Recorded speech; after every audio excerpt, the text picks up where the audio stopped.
Lentilles ou lunettes, deux mots qui vont ensemble dans la vie et qui ont aussi en commun de descendre de la forme dont ils ont hérité à leur début. Le mot lentille de contact d'un microscope ou télescope a la même origine que la lentille alimentaire, cette petite graine dont on fait les meilleurs plats. Le terme a été choisi pour la ressemblance existant avec la légumineuse.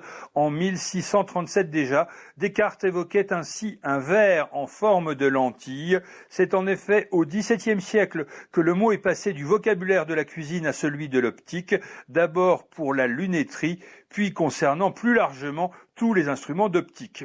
Ce qui nous amène aux lunettes.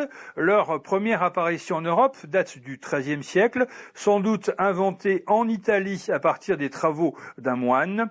On les appelait à l'époque oculari, mot latin qui voulait dire œil. Un peu plus tard, on trouve en France les expressions très pittoresques de anneaux qui entourent les yeux ou bien instrument pour lire bordé de laiton.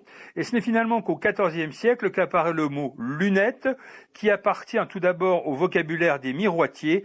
Ces artisans appelaient lune ou lunette les objets circulaires en métal poli ou en verre dont ils se servaient pour fabriquer leurs miroirs, parce que ces objets avaient tout simplement la forme ronde de la pleine lune. Le mot a ensuite lentement glissé dans le domaine de l'optique pour prendre le sens qu'on lui connaît aujourd'hui. Les lunettes à cause de la lune et la lentille parce qu'elle ressemble aux légumes.